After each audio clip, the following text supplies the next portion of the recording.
Hi, Modern World History students. We're continuing Unit 8, the Second World War, and so far our study has focused really on Europe, the war in Europe.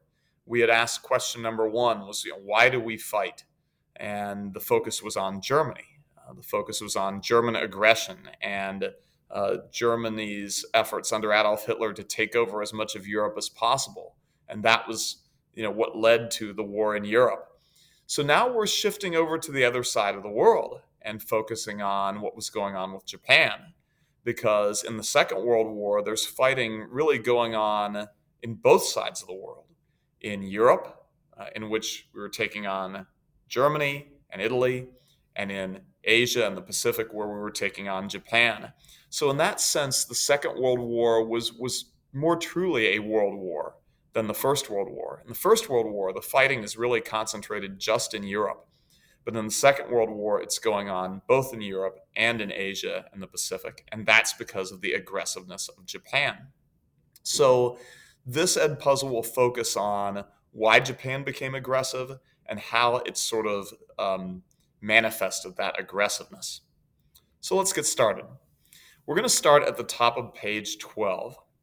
And you might remember that since what was called the Meiji Restoration back in 1868, Japan had once again been ruled by an emperor who was considered to be a divinity, a deity, a god, right? That had been the way back in Japan's history. Way back in Japan's history, it had also been governed by a divine emperor. But then over time, the families, the noble families who served the emperor, realized that he needed them a lot more than they needed him. They effectively overthrew the emperor, kept him around for symbolic purposes, but basically, for hundreds of years, Japan was ruled by a powerful warlord called the shogun. But they had isolated Japan from the rest of the world. And as a result, Japan did not experience the process of modernization. And when it became clear to Japanese that they had fallen behind, they then overthrew the last of these shoguns and restored the emperor to full power. That was the Emperor Meiji, restored to full power in 1868, and Meiji was a modernizer. Meiji had promised that he would modernize Japan, modernize its government, modernize its economy, modernize its military, and he had succeeded. He had been very successful. Japan underwent one of the most rapid processes of modernization ever seen in human history. So that within 30 years, really within one generation, Japan was now modern, roughly on par with France or Italy, say.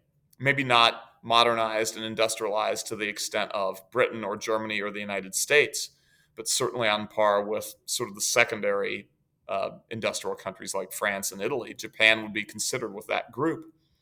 And they had even begun to conquer a small empire. They had defeated the Chinese and had taken over Korea.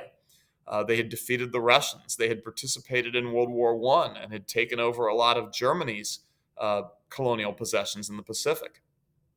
So Japan was, as we get into the 20th century and we get into that period after the First World War, Japan was kind of off and running toward becoming a world power. And certainly it had become a regional power, one of the most powerful countries in the East Asian region or in the Western Pacific.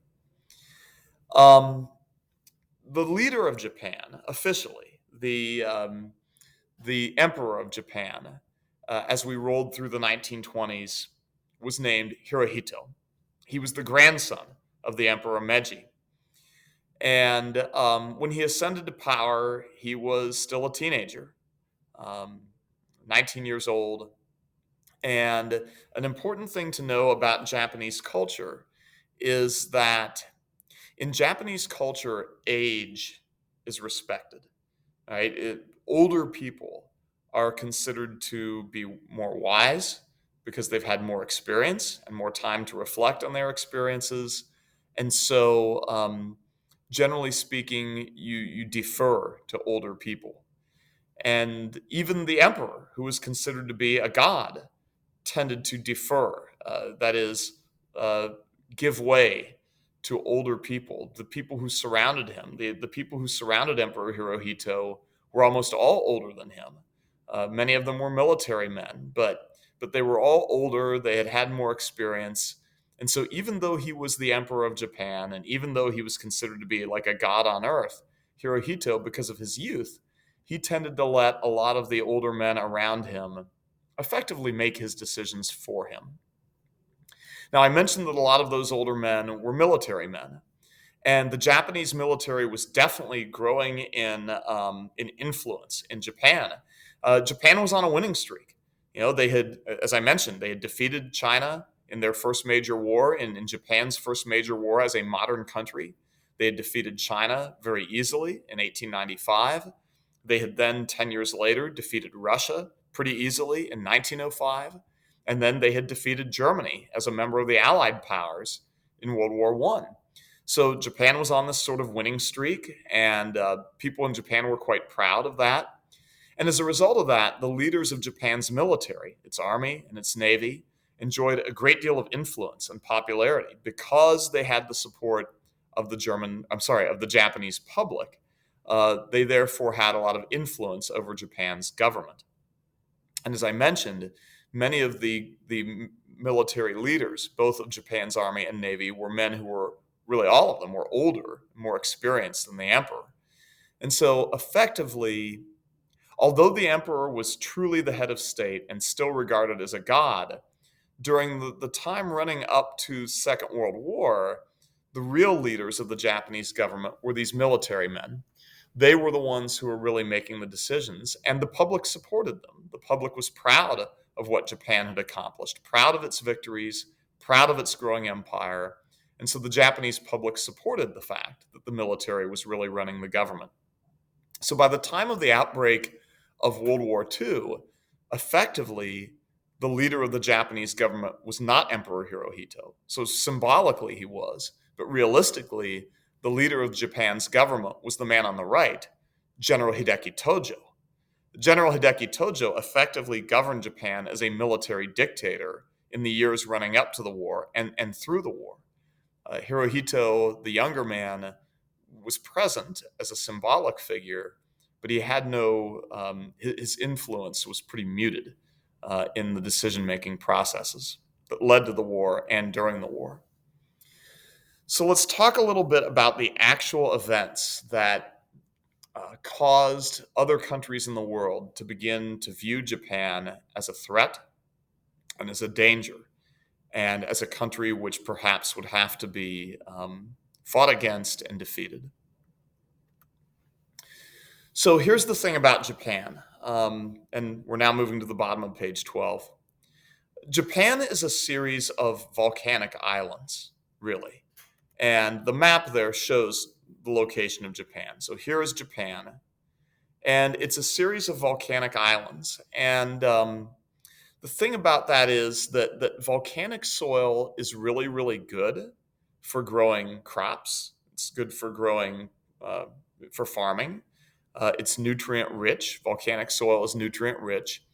And so Japan never had to worry about having enough food. Japan, throughout its history, has been what we call self-sufficient in agriculture, meaning they never had to acquire grain or any other agricultural goods from any other country. They were always able to produce enough for themselves. The downside of volcanic soil is that it's not rich in mineral resources. It's not rich in iron. It's not rich in coal. It's not rich in oil. And the reason why is that for those things to be present, you have to have stable stone, like stable soil, stable bedrock. So for example, coal and oil are formed when organic materials, so dead plants, dead animals, dead dinosaurs, right?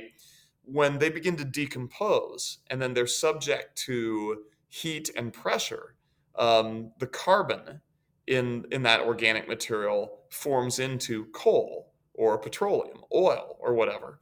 The problem is when you're looking at volcanic islands, the very processes that produce those volcanoes, the magma welling up through the Earth's crust and things like that, it upsets the soil. And so you're not going to get the formation of things like coal or oil, which take long periods of stability to form. the soils, the stone is the rock is unstable, and so Japan, although they were self-sufficient in agriculture because volcanic soil is great for growing crops, they were short on mineral resources like coal, oil, iron. That's not great if you're trying to be a major industrialized, modernized country, as Japan was. And so Japan's military leaders very, very early on began to realize the need of Japan building an empire. Just like all the other imperial countries, just like all the industrialized countries of Europe that had factories that needed to be fed with raw materials. So what did they do? They went out and they began conquering other nations and taking their land and in order to get access to their resources. Japan's going to do the same thing. They too will try to feed their growing industries with natural resources by going out and conquering other nations, taking their land, and acquiring their resources. The Japanese particularly targeted China. And the reason they targeted China was because China was very rich in natural resources. They had the coal and the iron ore that Japan did not have.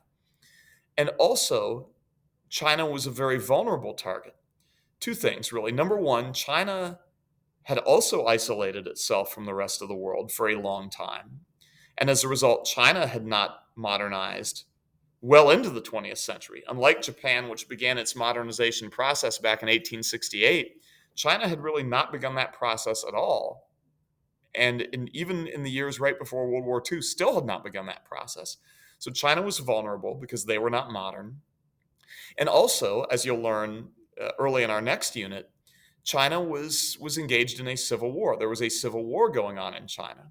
And so the Chinese were sort of preoccupied with fighting each other. And the Japanese knew that they could take advantage of that by invading China when they were so busy fighting each other that they couldn't effectively fight back against a Japanese invasion.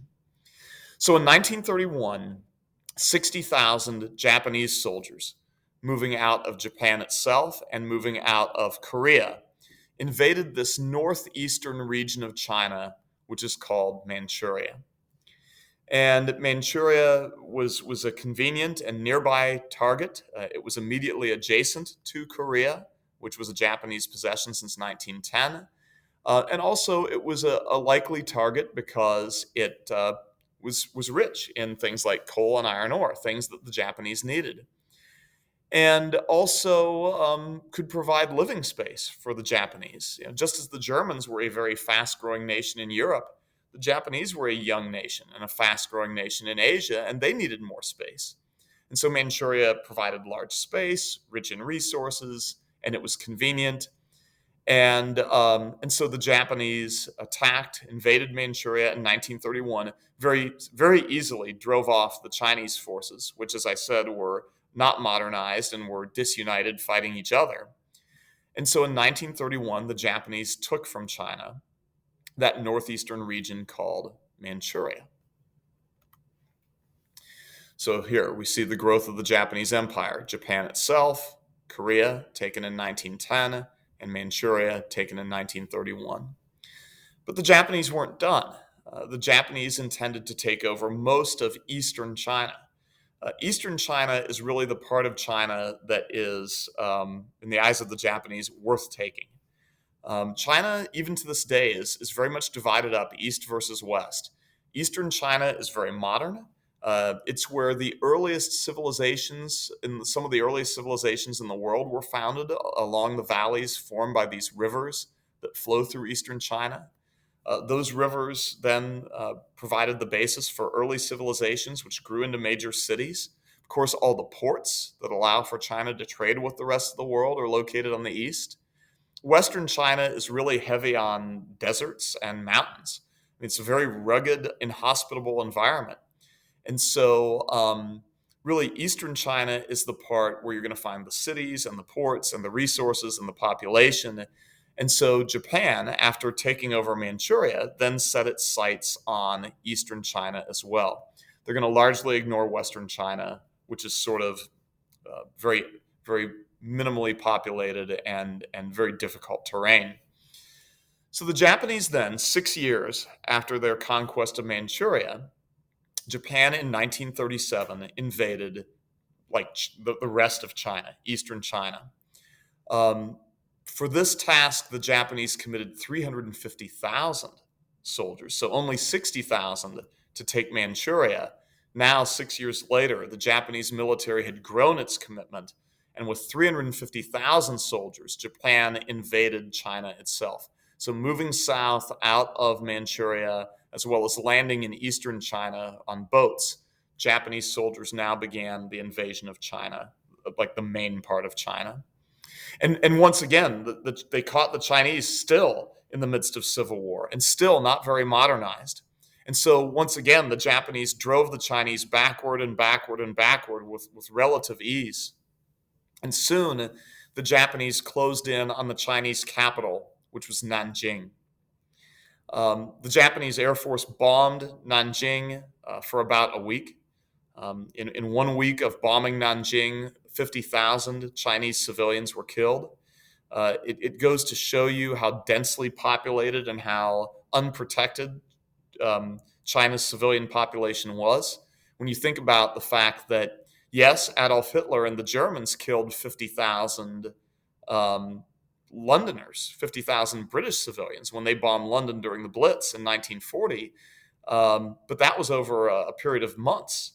Whereas the Japanese killed 50,000 Chinese civilians in just 1 week of bombing Nanjing.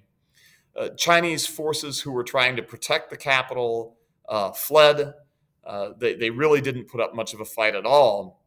And so Japanese forces moved into the capital of Nanjing, uh, really almost unopposed, and captured the city. What began then was an extremely cruel episode in which the Japanese army, Japanese soldiers, began a pretty much systematic massacre of the civilian population of Nanjing. This becomes known as the Nanjing Massacre or the Rape of Nanjing. Um, During this time, civilians were rounded up by the Japanese soldiers. They were beheaded. Japanese officers beheaded them one after another. They'd have a whole line of Japanese civilians lined up, bent over on the ground, sort of kneeling, and Japanese officers would just go through with their swords and just one after the other behead them right there, one after the other, going right down the line. Or Japanese soldiers would bayonet them. In some cases, they simply forced Japanese soldiers forced Chinese civilians at gunpoint into giant burial pits that they had prepared, and they wouldn't even waste bullets on them. They would just take bulldozers and bulldoze a huge mound of earth right on top of the Chinese civilians, burying them alive.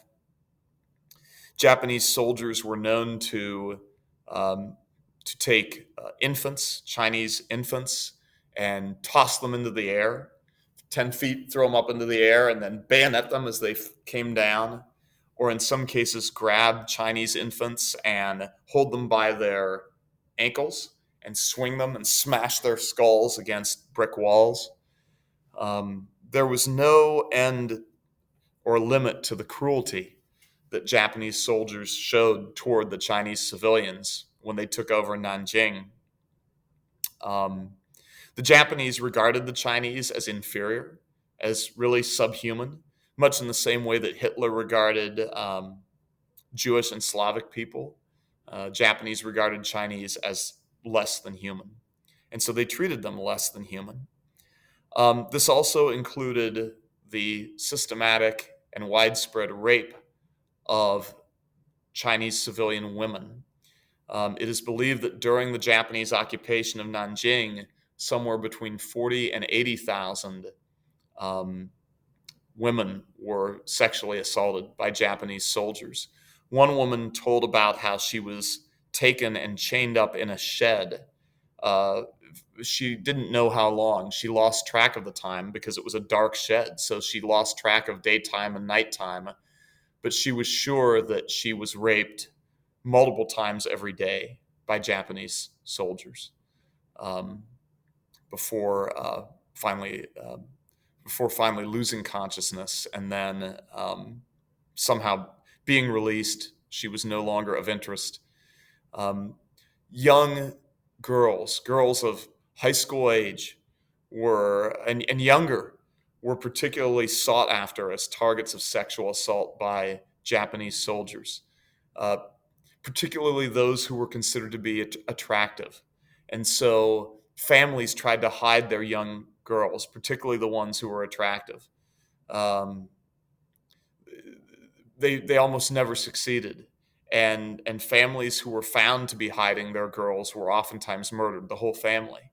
One young girl who was only 13 years old remembered being hidden in a haystack. Her father told her to bury herself in a haystack, and there were other girls hiding there too. And Japanese soldiers came through with their guns and stuck their bayonets in, and um, she could hear the other girls being bayoneted around her. And finally, the Japanese set the haystack on fire, and that's how she was finally captured, when she scrambled out when they set it on fire.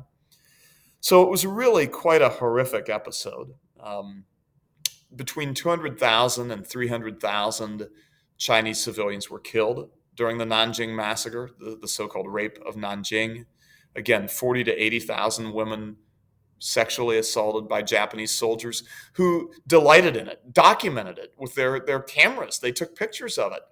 Most of the evidence that we have of the Nanjing massacre was provided by the Japanese themselves. They had documented it by taking pictures. These pictures here were taken by Japanese soldiers. These are relatively tame pictures compared to some of them. But this was the beginning then of a 8-year occupation of China by the Japanese. Japan occupied China from 1937 to 1945, when they finally lost the war. And during that time, 10 million Chinese civilians died. Now, not all of them died through direct action of the Japanese, certainly. Um, Obviously, just the privations, the famine and things brought on by the war, disruption of agriculture. There were a variety of reasons why 10 million Chinese civilians died. It wasn't all as a result of direct action by the Japanese, but the Japanese treated Chinese civilians in some ways similar to how Hitler treated Jews and Slavic people. You didn't necessarily have the same kinds of camps like Hitler opened up during the Holocaust, but there was similar, massacres of Chinese civilians all across Japan, or all across China, by Japanese soldiers. So China lost 10 million people dead, civilians dead during the war. And some people are beginning to refer to the Japanese occupation of China as the Asian Holocaust. You don't hear that a lot, but you do hear it sometimes, the Asian Holocaust, the suffering of Chinese civilians at the hands of the Japanese during World War II. So it's something to be aware of. Many Japanese reject that, at varying levels, deny that it happened. Um, the Japanese government has never apologized for the actions taken during this time, and barely acknowledged that it happened. But it did happen, and it's something to be attentive to, something to remember when we learn about the European Holocaust. So, at this point, Japan was not, however, fighting the United States or Britain. They were only fighting China. So in our upcoming lesson, we'll learn about how Japan and the United States came into conflict with each other, pulling the United States into World War II. We'll get there soon. Until then, take care of yourselves, stay healthy, stay safe. Bye-bye, Modern World History students.